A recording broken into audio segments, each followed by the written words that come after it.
ఓం survey జనా సుఖినో భవంతు సమస్త సన్మంగళాని సంతు అసతో మా సద్గమయ తమసో మా జ్యోతిర్గమయ మృత్యోర్మా అమృతంగమయ. ఓం శాంతి శాంతి శాంతి. Hi viewers, this is doctor T Madhusudana, lecturer in commerce, government college for men, autonomous, Kadapa, Andhra Pradesh. From several videos we have been learning various important topics relating to the goods and services tax. Today, through this video, we try to learn what is input. What do you mean by input under the GST? So ఈ video మీకు నచ్చినట్లయితే దయచేసి like చేయండి, share చేయండి, comment చేయండి, subscribe చేయడం మాత్రం మర్చిపోవద్దండి. Okay, so let us start the session. So we know the major advantage or major facility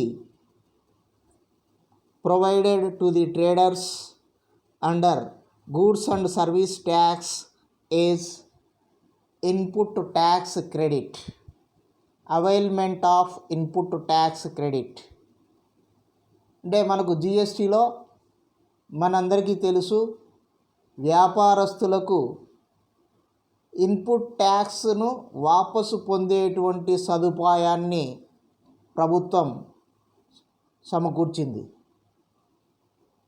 ఇది మనకు ట్యాక్స్ చరిత్రలోనే ఒక మంచి మైలురాయి. అంటే వస్తువు సేవలను ఉత్పత్తి చేయడంలో కానీ, పంపిణీ చేయడంలో కానీ వ్యాపార సంస్థలు ప్రముఖ పాత్ర పోషిస్తున్నాయి. కాబట్టి they are not suppose to be feel burden of paying the tax.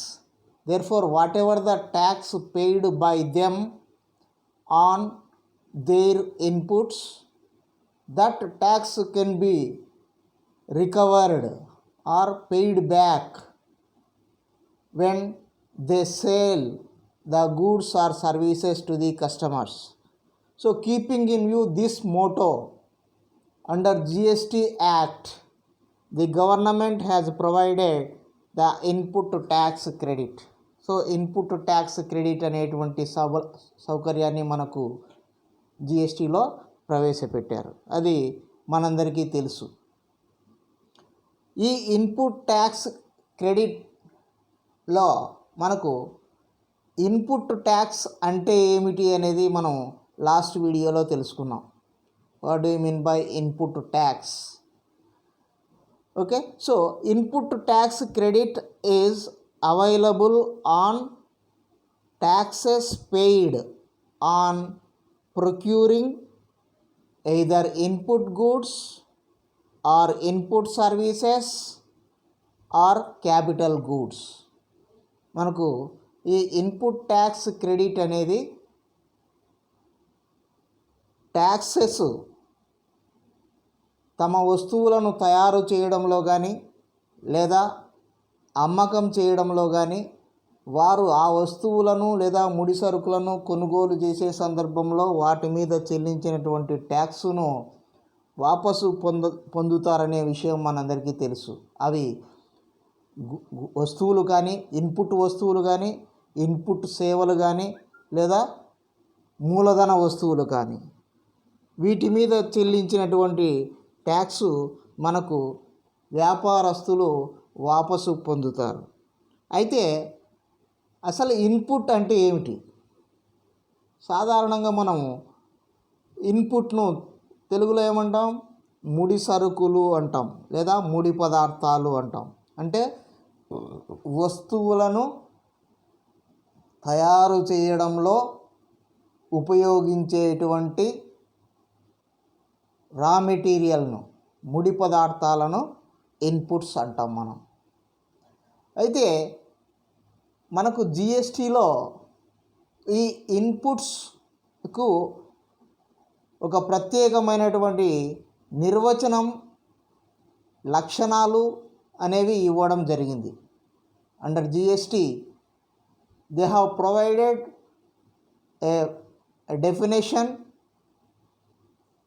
to the inputs and what are the features that should be possessed by the inputs to treat as inputs under GST to get back their input tax credit.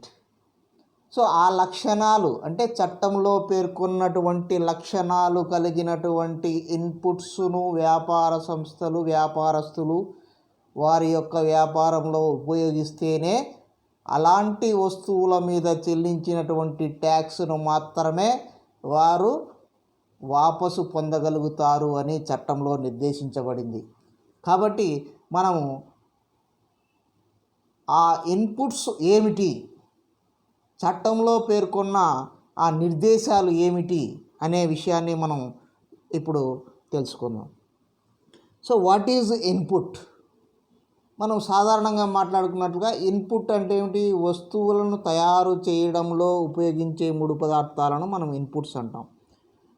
అయితే వస్తువులను తయారు చేసే వ్యక్తి ఒకడే ఉంటాడు, కానీ ఆ వస్తువులను వినియోగదారునికి చేరవేసేటువంటి ప్రక్రియలో, that means in the process of distributing the goods to the customer, there are several middlemen who are playing a major role in handing over the product from manufacturer to the ultimate customer.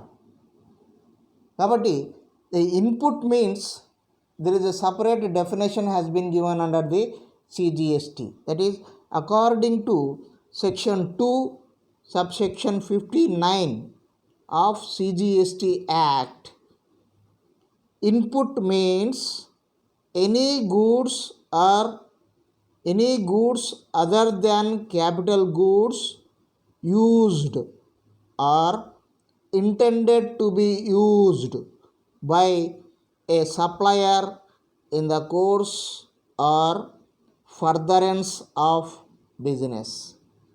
So మనకు CGST చట్టం section 2 subsection 59 ప్రకారం input అంటే ఏమిటంటే other than capital goods, మూలధన వస్తువులు కాకుండా ఇతర వస్తువులు ఏవైతే వ్యాపారంలో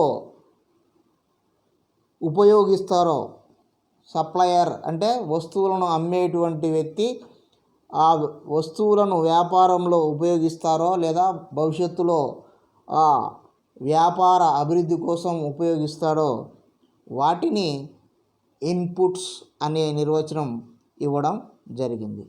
సో ఆ నిర్వచనాన్ని బట్టి మనకు ఇన్పుట్స్ అనేవి ఏమేమి లక్షణాలు కలిగి ఉంటాయి అనేది మనకు చట్టంలో నిర్దేశించబడింది. సో ఇక్కడ ఇన్పుట్స్ అనే విషయానికి వస్తే మనం తెలుసుకున్నాం. ఇన్పుట్ గూడ్స్ ఉంటాయి, ఇన్పుట్ సర్వీసెస్ ఉంటాయి అండ్ క్యాపిటల్ గూడ్స్. ఈ మూడు కూడా ఇన్పుట్స్గా మనం భావించవచ్చు. కాబట్టి ఈ మూడింటికి ప్రత్యేక లక్షణాలు ఏమిటి అనే విషయాన్ని మనం పరిగణలోకి తీసుకుంటే, first what are the essential ingredients of the term input goods.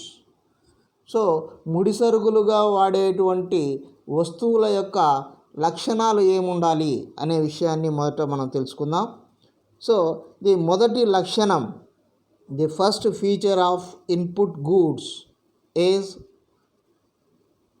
it should be goods other than capital goods. This is the first feature that the input goods should have అంటే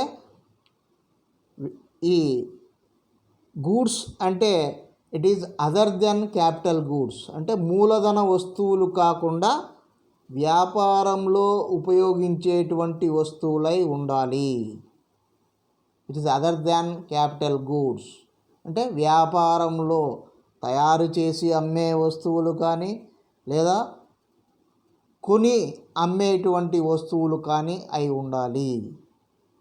క్యాపిటల్ గూడ్స్ అయి ఉండకూడదు. అది మొదటి లక్షణం. Next second feature of input goods is it should be used or intended to be used by the supplier. So ఆ వస్తువులను వ్యాపారంలో ఉపయోగించాలి లేదా భవిష్యత్తులో వ్యాపారం కోసమే ఉపయోగించాలి. Which means the goods should not be used or intended to be used for his personal consumption అంటే తన సొంత వినియోగానికి కాకుండా వ్యాపారం కోసం వినియోగించాలి. అంటే వస్తువులను సప్లై చేసేటువంటి వ్యాపారస్తుడు ఆ వస్తువులను తప్పనిసరిగా వ్యాపారం కోసం వినియోగించాలి. This is the second essential feature of goods input. Next, C. It should be used in the course of business or furtherance of business. So కాబట్టి మనకు ఈ గూడ్స్ అనేటువంటి వాటిని వ్యాపారంలో వినియోగించాలి. సో వ్యాపారం కోసం వినియోగించాలి. వ్యాపారాన్ని అభివృద్ధి చేసుకోవడానికి ఉపయోగించాలి. అవి ప్రస్తుతం వ్యాపారాన్ని జరపడానికి కానీ లేదా భవిష్యత్తులో వ్యాపారాన్ని కొనసాగించడానికి కానీ తప్పనిసరిగా ఉపయోగించవలసినటువంటి అవసరం ఉంది. అప్పుడే వారు దానిని ఇన్పుట్ ట్యాక్స్ క్రెడిట్ కింద క్లెయిమ్ చేయడానికి అవకాశం అనేది ఉంటుంది. Next fourth feature is it is not necessary to receive inputs in factory or any place of business. Only necessary is that they must be used by the supplier. They must be used by the supplier. So ఆ inputs అనేవి కేవలం ఫ్యాక్టరీలో లేదా వ్యాపార సంస్థలోనే receive చేసుకోవాల్సిన అవసరం లేదు. అవి ఫ్యాక్టరీలో రిసీవ్ చేసుకున్నా వ్యాపార సంస్థలో రిసీవ్ చేసుకున్నా లేదా ఇతర ప్రదేశాలలో రిసీవ్ చేసుకున్న వాటిని ఉపయోగించడం మాత్రం వ్యాపారం కోసం ఉపయోగించాలి. అది ఇక్కడ condition. They should be used by the supplier for business. అంటే తన దగ్గర వస్తువులు లేకపోయినా సరే తాను కొని ఇంకో చోట వాటిని నిల్వ చేసుకొని ఉండొచ్చు. కాబట్టి అది ఖచ్చితంగా ఫ్యాక్టరీలోనే సరుకులు ఉండాలి లేదా వ్యాపార సంస్థలోనే సరుకులు ఉండాలి అనేటువంటి నియమం ఏమీ లేదు. కాకపోతే అతడు వాటిని కొనుగోలు చేసినట్లు లేదా తయారు చేసినట్లు ఖచ్చితంగా ఓచర్స్ అనేవి ఉండాలి. సో ఇవి మనకు ఇన్పుట్ గూడ్స్కు సంబంధించినటువంటి లక్షణాలు. These are the essential ingredients of the input గూడ్స్కు సంబంధించి అంటే భౌతిక వస్తువులకు సంబంధించి. Next the second category of input is input services. మనకు ఇక్కడ గూడ్స్ అండ్ సర్వీస్ ట్యాక్స్లో మనకు వస్తువులు మరియు సేవల పన్ను. కాబట్టి ఇక్కడ వస్తువులకు సపరేట్గా సేవలకు సపరేట్గా పన్ను అనేది విధించడం జరగదు. అంతకుముందు మనకు జిఎస్టీ రాకముందు ఆ విధానం ఉండేది. వస్తువులకు ట్యాక్స్ సపరేటు, సేవల మీద ట్యాక్స్ సపరేటు. ఆ విధానం అంతా పాతది. మనకు ఇప్పుడు ఆ విధానం అమలులో లేదు. ఇప్పుడు జిఎస్టీ వచ్చిన తర్వాత after implementation of GST both goods and services are considered as a same. Therefore the input services, what do you mean by input services? For this also the GST has clearly defined what is input service. What are the features to should have the input services to claim under input tax credit? So according to section 2 subsection 60 of CGST Act, input service means any service which is used or intended to be used by the supplier in the course of business or furtherance of business. So ఇక్కడ కూడా మనకు same అంటే input గూడ్స్కు సంబంధించినటువంటి నిర్వచనానికి same అదే తరహాలోనే ఇక్కడ కూడా సేవలకు సర్వీసెస్ కూడా నిర్వచించడం జరిగింది. That means CGST act section 2 and subsection 60 ప్రకారం ఇన్పుట్ సర్వీస్ అంటే ఏమిటాయా అంటే ఏ సేవలైతే వ్యాపారంలో వినియోగిస్తారో, వ్యాపారం కోసం వినియోగిస్తారో, అది ప్రస్తుతం వినియోగించవచ్చు లేదా భవిష్యత్తులో వినియోగించవచ్చు. సో వ్యాపారంలో వినియోగించేటువంటి సేవలను, వ్యాపారం కోసం వినియోగించేటువంటి సేవలను ఇన్పుట్ సేవలుగా జిఎస్టీలో నిర్వచించడం జరిగింది. సో ఈ నిర్వచనం ప్రకారం సో ఇన్పుట్ సర్వీసెస్ కూడా కొన్ని ముఖ్యమైనటువంటి లక్షణాలు ఉండాలి. So the essential ingredients of the term input service are a input service includes any service. So input service అనగానే మనకు ఏదైనా సరే వ్యాపారం కోసం వినియోగించే లేదా కొనుగోలు చేసే లేదా పొందే ఎలాంటి సేవనైనా కూడా ఇన్పుట్ సర్వీస్గా మనం భావించవచ్చు. That is first feature. Next second feature is input service must be used by the supplier or intended to be used by the supplier. So ఈ ఇన్పుట్ సర్వీసెస్ అనేవి వ్యాపారస్తుడు లేదా సప్లైదారుడు ఉపయోగించాలి లేదా ఉపయోగించాలనేటువంటి ఆలోచన ఉండాలి. ఇది రెండవ లక్షణం. Next number third feature input service must be used in the course or furtherance of business. So ఏ విధంగా అయితే మనము గూడ్స్ అండ్ సర్వీసెస్ గూడ్స్ విషయంలో గూడ్స్ అనేవి వ్యాపారం చేయడానికి లేదా వ్యాపార అభివృద్ధి చేయడానికి ఉపయోగించాలనే కండిషన్ పెట్టారో అదేవిధంగా ఇక్కడ ఇన్పుట్ సేవల విషయంలో కూడా the input service must be used in the course or furtherance of business. So వ్యాపారంలో ఉపయోగించాలి, వ్యాపారం కోసం ఉపయోగించాలి, వ్యాపారాన్ని అభివృద్ధి చేయడానికి ఉపయోగించాలి. అప్పుడే దాన్ని ఇన్పుట్ సర్వీస్గా భావించడం జరుగుతుంది. సో ఇవి ఇన్పుట్ సర్వీస్కు ఉండవలసినటువంటి లక్షణాలు. These are the features the input services should have to claim under input tax credit. మనం వీటన్నిటిని ఎందుకు తెలుసుకుంటున్నాం? ఇన్పుట్ ట్యాక్స్ క్రెడిట్ వాపసు పొందడానికి అవసరమైనటువంటి లక్షణాలు కలిగినటువంటి ఇన్పుట్స్ను ఉపయోగించినప్పుడే మనకు ఇన్పుట్ ట్యాక్స్ క్రెడిట్ అనేది వాపసు వస్తుంది.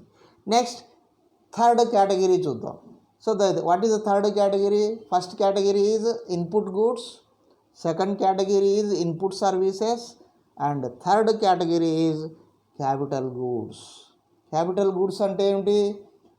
మూలధన వస్తువులు. మూలధన వస్తువులు. సో మూలధన వస్తువుల మీద చెల్లించేటువంటి ట్యాక్స్ను అంటే మూలధన వస్తువులను కొనుగోలు చేసే సందర్భంలో చెల్లించినటువంటి ట్యాక్స్ను కూడా మనము ఇన్పుట్ ట్యాక్స్ క్రెడిట్ పొందడానికి అవకాశం అనేది మనకు జిఎస్టీలో కల్పించారు. కాబట్టి ఈ క్యాపిటల్ గూడ్స్ అంటే ఏమిటి, వాటి యొక్క లక్షణాలు ఏమిటి అనే విషయాన్ని మనం తీసుకున్నట్లయితే According to Section 219, Section 2 subsection 19 of CGST Act, capital goods means goods the value of which is capitalized in the books of accounts of the person claiming the credit and which are used or intended to be used in the course or furtherance of business. So this is the definition given for the capital goods under CGST Act Section 2 subsection 19.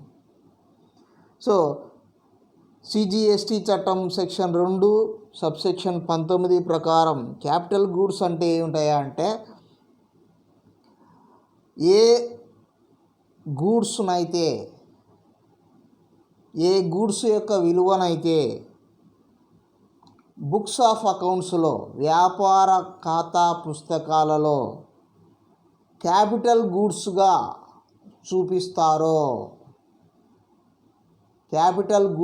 చూపిస్తారో అలాంటి వస్తువులను capital goods అంటారు.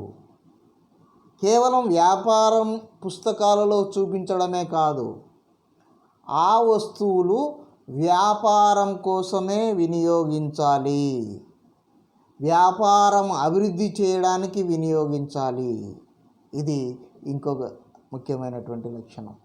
అంటే capital గూడ్స్గా పరిగణించాలంటే ఆ గూడ్స్ను వ్యాపారస్తుడు తన యొక్క వ్యాపార పుస్తకాలలో మూలధన వస్తువుల కింద చూపిస్తూ ఆ క్యాపిటల్ గూడ్స్ను వ్యాపారం కోసం, వ్యాపారం అభివృద్ధి కోసం ఉపయోగించాలి.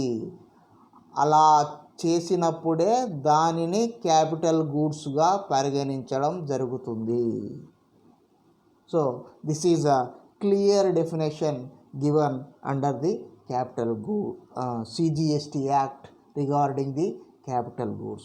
So let us see what are the ingredients of capital goods according to the definition given under the CGST Act. So CGST ప్రకారం ఇచ్చినటువంటి నిర్వచనం ప్రకారం మనకు క్యాపిటల్ గూడ్స్కు ఉండాల్సినటువంటి లక్షణాలు ఏమిటి అనే విషయాన్ని మనం పరిశీలించినట్లయితే, number 1 feature, first feature of capital goods is value of capital goods must be capitalized in the books of accounts.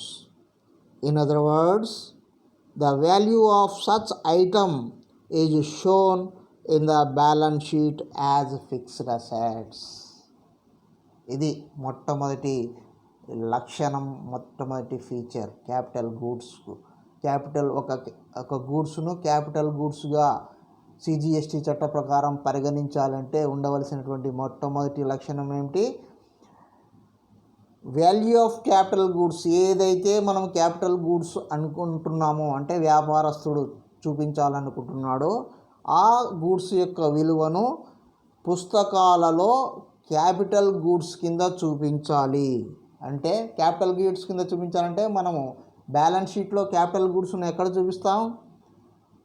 Balance షీట్లో ఫిక్స్డ్ అసెట్స్ కేటగిరీ కింద, స్థిరాస్తుల కింద మనము ఈ మూలధన వస్తువులను చూపిస్తాం. కాబట్టి ఆ విధంగా చూపించాలి తప్పనిసరిగా. సో మూలధన వస్తువు కాబట్టి తప్పనిసరిగా బ్యాలెన్స్ షీట్లో ఫిక్స్డ్ అసెట్స్, స్థిరాస్తుల కింద చూపించాలి. That is the first feature the capital goods should have. Next, second feature is capital goods must be used or intended to be used by the supplier. So capital goods అనేది తప్పనిసరిగా supplier ఉపయోగించాలి. వాటిని ఏదో కొని అలంకారప్రాయంగా షాప్లో పెట్టుకోవడం కాదు, వాటిని ఉపయోగించాలి, వ్యాపారం కోసమే ఉపయోగించాలి. So that is second feature. So next third feature is capital goods must be used or intended to be used in the course or furtherance of business. So వ్యాపారము చేయడానికి, వ్యాపార అభివృద్ధి కోసం ఈ క్యాపిటల్ గూడ్స్ను ఉపయోగించాలి. ఈ ఈ మూడు లక్షణాలు కలిగి ఉన్నప్పుడే మనకు వాటిని క్యాపిటల్ గూడ్స్ అంటూ ఉన్నాం. సో కాబట్టి మనం ఈ మూడింటిని మనం జాగ్రత్తగా పరిశీలించినట్లయితే ఈ మూడింటిలో అంటే input goods, input services, capital goods, ఈ మూడు కేటగిరీలను మనం ఇన్పుట్స్గా సిజిఎస్టి చట్టంలో భావించడం జరిగింది. సో ఈ మూడింటిలో కామన్గా ఉండేటువంటి లక్షణం ఏమిటయ్యా అంటే, చట్ట ప్రకారం నిర్దేశించినటువంటి లక్షణం ఏమిటయ్యా అంటే, ఈ మూడు కూడా తప్పనిసరిగా వ్యాపారంలో ఉపయోగించాలి, వ్యాపార అభివృద్ధి కోసం ఉపయోగించాలి. ఇది కండిషన్ ఈ మూడింటి విషయంలో కూడా. ఓకే. సో అయితే మొదటి లక్షణంలో కొద్దిగా తేడా ఉండొచ్చు. ఎందుకంటే మనకు ఇన్పుట్ గూడ్స్ విషయంలోకి వస్తే అవి భౌతిక వస్తువులు. మనం భౌతిక వస్తువులు సరఫరా అనేది అది డిఫరెంట్గా ఉంటుంది. సేవలు అనేవి మనం పొందేటువంటి సేవలు. ఇంకా క్యాపిటల్ గూడ్స్ అనేది ఏంటి? క్యాపిటల్ గూడ్స్ అంటే మనకు తప్పనిసరిగా వాటిని వ్యాపార సంస్థ పుస్తకాలలో క్యాపిటల్ గూడ్స్ కింద చూపించాలి.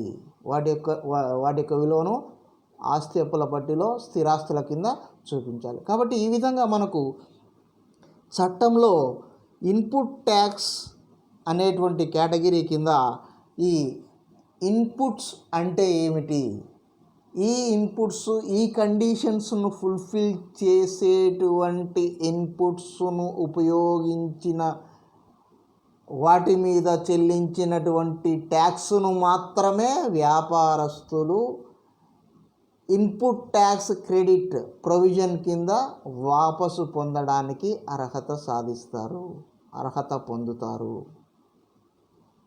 కాబట్టి ఈ నిర్వచనం అనేది వ్యాపారస్తులకు లేదా వ్యాపార సంస్థలకు చాలా ఉపయోగపడుతుంది. So entire GST paid on input capital goods and input services can be claimed as input tax credit on receipt by the supplier. So కాబట్టి ఈ మూడింటి మీద ఈ మూడు కొనుగోలు చేసే సందర్భంలో, మూడు అంటే ఏవి? Input goods, input services, capital goods, ఈ మూడు వ్యాపారం కోసం ఉపయోగిస్తూ, వ్యాపార అభివృద్ధి కోసం ఉపయోగిస్తూ ఉండేటువంటి ఈ మూడు వస్తువులను కొనుగోలు చేసేటువంటి సందర్భంలో వ్యాపారస్తుడు చెల్లించినటువంటి ట్యాక్సును ఆ వస్తువులను కస్టమర్స్కు అంటే ఇతరులకు అమ్మినప్పుడు అతను వసూలు చేసేటువంటి జిఎస్టీలో నుంచి మినహాయించుకొని నికర మొత్తాన్ని మాత్రమే అతను ఆయా గవర్నమెంట్ అకౌంట్స్కు డిపాజిట్ చేయవలసి ఉంటుంది. సో ఇది మిత్రులారా ఈరోజు మన వాట్ ఈజ్ ఇన్పుట్ అనేటువంటి టాపిక్కి సంబంధించినటువంటి అంశం. ఇది మీకు నచ్చిందని భావిస్తాను. సో మీకు నచ్చినట్లయితే please like the video, share the video and subscribe the video. Thank you. All the best. Stay home, stay safe, wear mask and maintain social distance. Thank you very much.